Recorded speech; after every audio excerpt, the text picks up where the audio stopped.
Hello students, in this video we will start second unit of paper real analysis.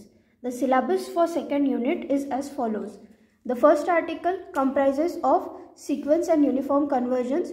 There will be some definitions regarding sequence and uniform convergence, also of uniform convergence of series and pointwise convergence and uniform convergence. After that, Cauchy criteria for uniform convergence, which will comprises of some theorems followed by some examples. Third article is Weierstrass M test, followed by Abels and Dirichlet test for uniform convergence. Then uniform convergence and continuity, uniform convergence and integration, uniform convergence and differentiation, and lastly Weierstrass approximation theorem. So let's start with article 1, that is definition of sequence and uniform convergence. Firstly, sequence of a function. Now let A be any set, and then to each natural number n, that is from 1 to up to so on n, we consider a function that is f1, f2 up to so on fn, which are from the set A to a set of complex number or a set of real numbers. Then we say that this fn is a sequence of function on the set A. Now for each x belongs to A, there will be another sequence, say fn of x, of real or complex numbers. This sequence fn may converge for certain values of x.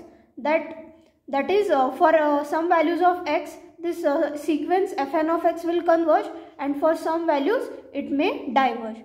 Now what is pointwise convergence? Now as we have seen that the sequence fn will converge for certain values of x and may diverge for other values of x. But if this sequence converge for each x belongs to A, that is the sequence fn of x converge for each x belongs to A, then the limit of this function will exist for each x belongs to A, and so we denote it as f of x equals to limit n tends to infinity fn of x for each x belongs to A. And when such function f of x will exist, we say that this sequence converges pointwise on A. And here the function f, which was limit n tends to infinity fn of x, is called pointwise limit of sequence fn, and in short we can say it as f equals to limit fn on A, or fn converges to f pointwise on A. Now the equivalent definition of pointwise convergent sequence. That is, if fn converges pointwise to f on A, then for every epsilon greater than 0 and for each x belongs to A, as we have seen that here the limit exists for each x belongs to A. Therefore, for every epsilon greater than 0 and for each x belongs to A, there exists an integer n, and this integer n depends on epsilon as well as depends on x belongs to A, such that for n greater than n, there implies that mod of fn of x minus f of x is less than epsilon. This is the equivalent definition of pointwise convergence, or alternative definition for pointwise convergent sequence. Now what is uniform convergence? A sequence of function fn is said to converge uniformly to a function f on a set A if for every epsilon greater than 0 there is an integer n, such that for n greater than capital N there exists fn of x minus f of x less than epsilon for x belongs to A. You can see the difference that here for every epsilon greater than 0 there is integer n, and this integer n will depend on epsilon only and not on x. Here it will depend on epsilon as well as x, but in definition of uniform convergence, this capital N, integer capital N will only depend on epsilon, and therefore for n greater than n, it implies that mod of fn of x minus f of x will be less than epsilon for uniform convergence. We call this function f the uniform limit of the sequence f. And in pointwise convergence, we called f as pointwise limit of the sequence, and we denote it as fn converges to f uniformly on set A. Now note that in definition of pointwise convergence, the value of integer n depends upon both epsilon greater than 0 and x belongs to A. That is, n will depend on epsilon as well as x. But in definition of uniform convergence, this integer n will depend only on epsilon. Now third note is uniform convergence will always implies pointwise convergence. That if a sequence is uniformly convergent, then it will be definitely pointwise convergence. But if a sequence is pointwise convergent, it may or may not be uniform convergent. Now we will see uniform convergence of series. If the sequence Sn of partial sum of series, that is of the series summation Fn converges uniformly on A, then the series will converge uniformly on A. And the sum of series is defined as f of x, which is equals to summation of fn of x, and here f of x is called sum of the series summation fn of x. So a series will converge uniformly on A if sequence of partial sum of series converge uniformly on A, and the sum of series is denoted and defined as f of x equals to summation fn of x for x belongs to A. Now next we will move on to the article 2nd of this unit, which is Cauchy criteria for uniform convergence. The statement for Cauchy criteria for uniform convergence is: the sequence of functions fn defined on set A. The sequence of function fn defined on set A converge uniformly on A if and only if for every epsilon greater than 0 there is an integer n such that m greater than n and n greater than capital N implies that mod of fn of x minus fm of x is less than epsilon for all x belongs to A. Firstly, we will take given as the sequence fn is uniformly convergent on A, and we will prove that for every epsilon greater than 0 there is an integer n such that m greater than n and n greater than capital N implies that fn of x minus fm of x will less than epsilon for all x belongs to A. So since sequence of function, or we can denote it as likewise, converge uniformly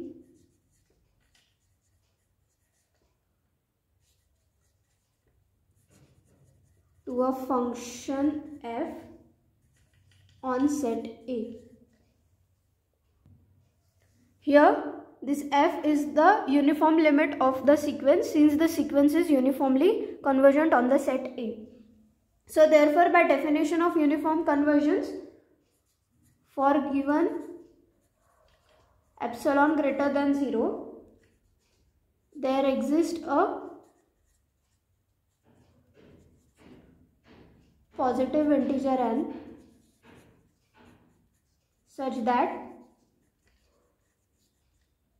n greater than n implies that fn of x minus f of x will be less than epsilon by 2 for all x belongs to A.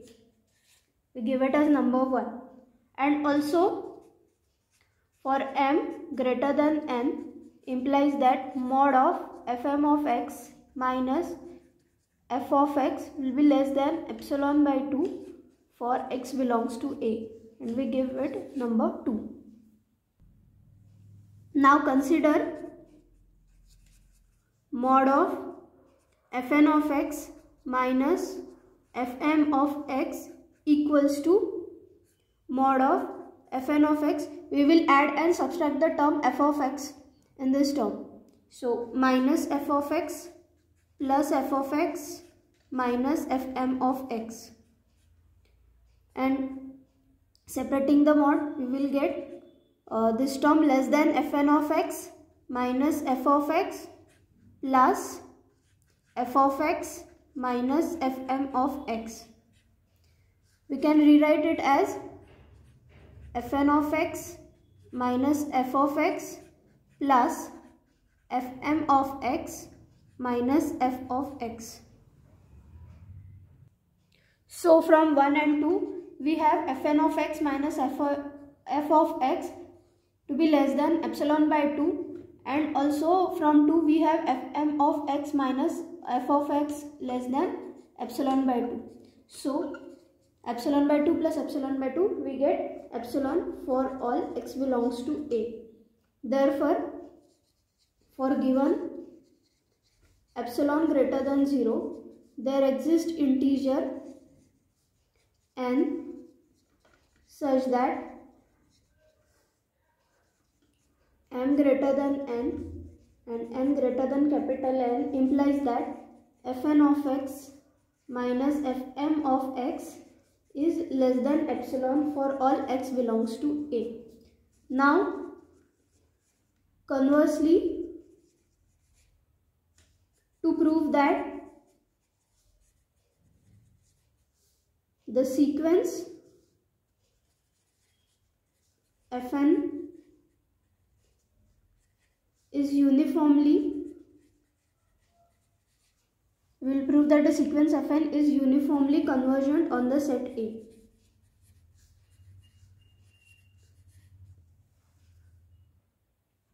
Now suppose that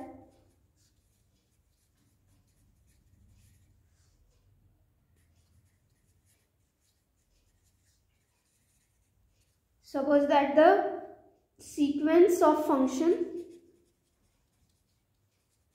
fn satisfies Cauchy criteria.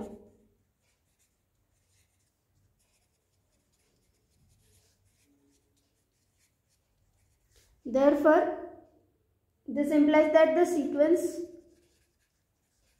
fn is pointwise convergent to f of x.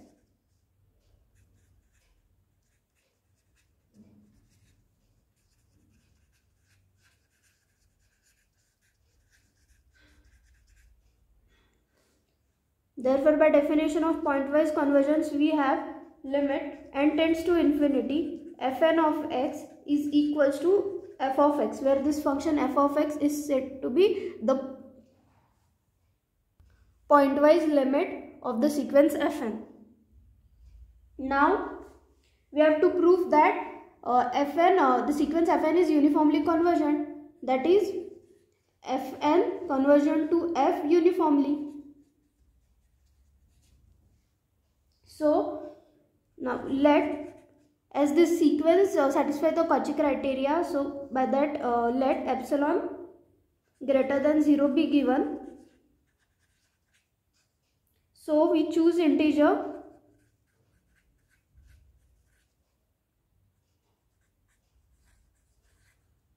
So we choose integer n such that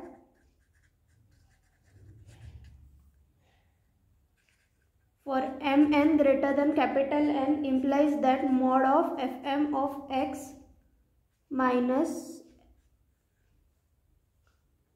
mod of fn of x minus fm of x is less than epsilon for x belongs to A. So now here we will fix n and let m tends to infinity. So let's fix n and m b tends to infinity. Then we have for n greater than n implies that fn of x minus, as m tends to infinity we will take limit here, m tends to infinity, fm of x for which will be less than epsilon for x belongs to A. So by pointwise convergence we know that limit m tends to infinity, fm of x will be equals to f of x, which is pointwise limit of this function. So using this we get n greater than n implies that fn of x minus f of x will be less than epsilon for all x belongs to A.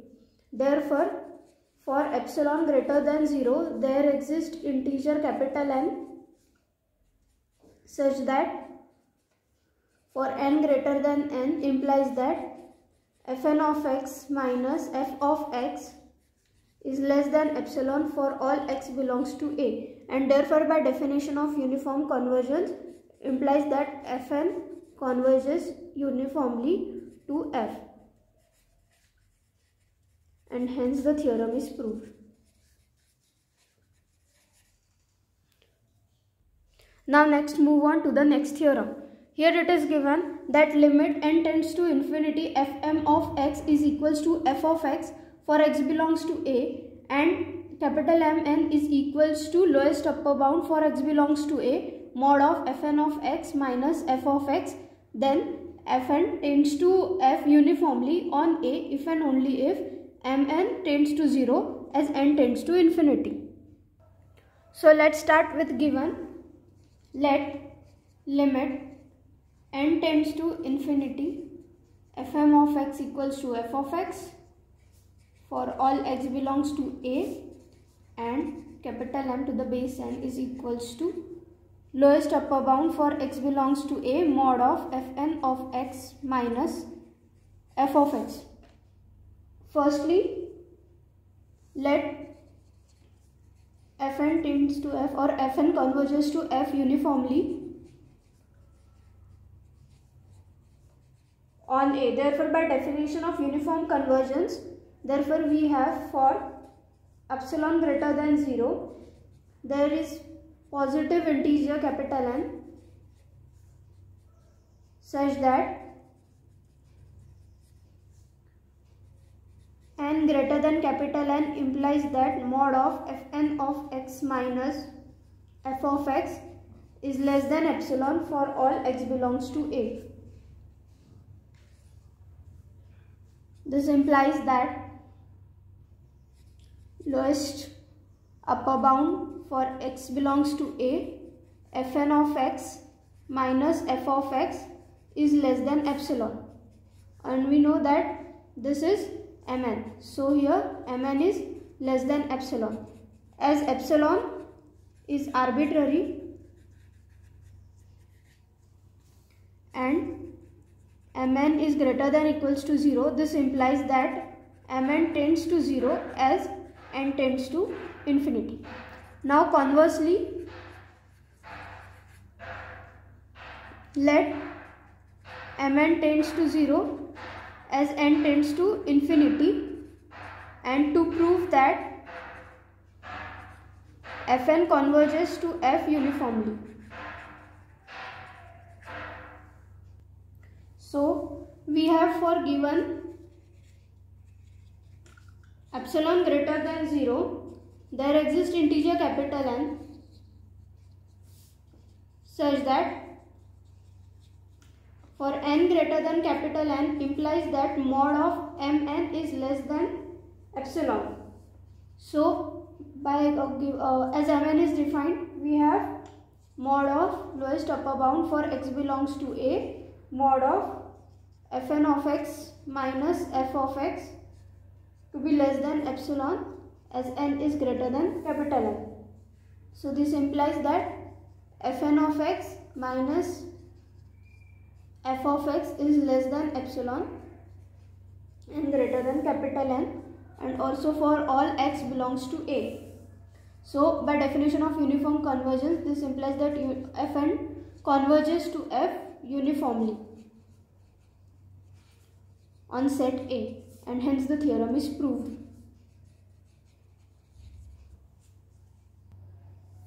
Now we will move towards example. Here we have to test for uniform convergence for the given function fn of x equals to nx upon 1 plus n square plus x square for all real values of x. Now here we can observe that this sequence converges pointwise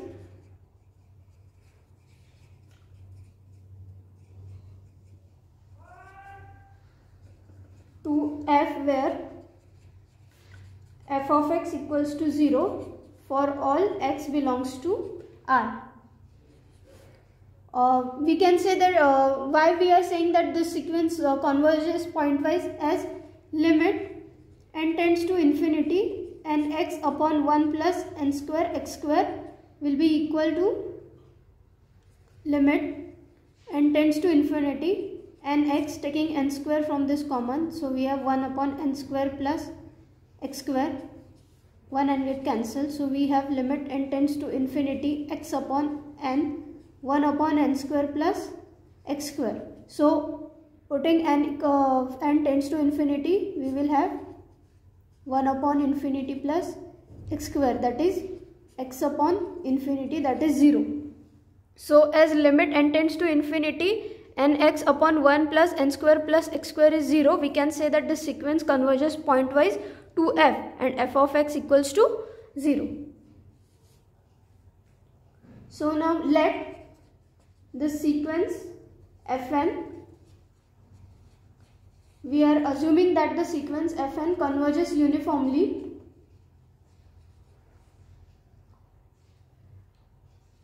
in any interval ab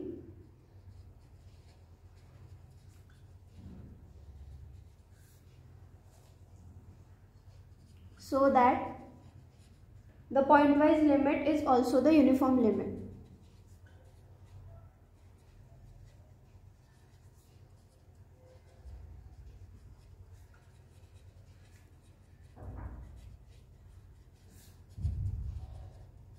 Now here we have assumed that fn converges uniformly in any interval ab so that the pointwise limit, which is f of x equals to 0, is also the uniform limit.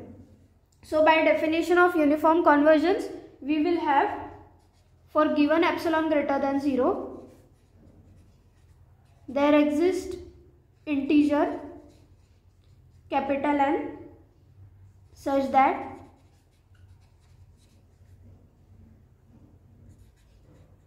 for all x belongs to AB, nx upon 1 plus n square x square minus 0 will be less than epsilon for as n is greater than n. As we have taken this 0 as a uniform limit, so we are using here it as it is. So fn of x minus f of x, that is fn of x is nx upon 1 plus n square x square and f of x is 0, which is less than epsilon for n greater than capital N.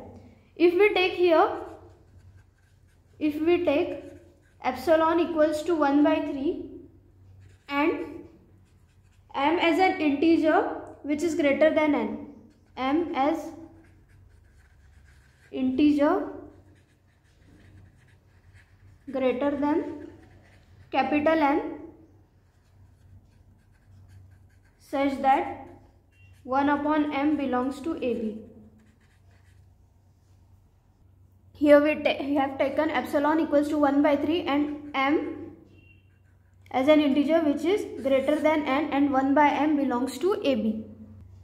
Now if we take n equals to m and x equals to 1 by m, that is take n equals to m and x equals to 1 by m, then nx upon 1 plus n square x square will be equals to 1 by 2. As we have taken, here we have nx upon 1 plus n square upon x square. Take n equals to m and x equals to 1 by m. So we have m 1 by m upon 1 plus m square upon 1 upon m square. So this will get cut, 1 upon 1 plus 1 equals to 1 by 2. So when we put n equals to m and x equals to 1 by m, then we get nx upon 1 plus n square x square equals to 1 by 2, which is not less than 1 by 3. That is 1 by 3 is epsilon. So here we get contradiction.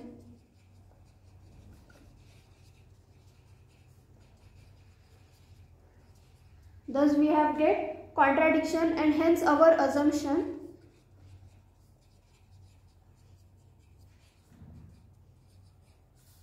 is wrong. Therefore, the function fn of x equals to nx upon 1 plus n square upon n square is not uniformly convergent.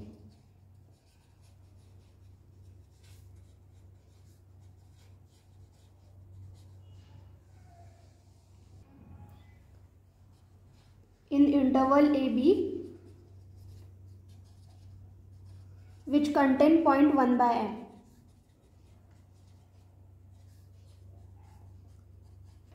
Now, since we know that this 1 by m tends to 0, the interval AB contains 0, then the interval AB will contain 0. Hence the sequence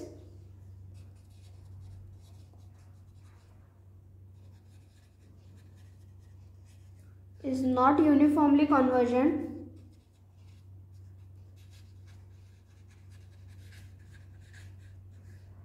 on any interval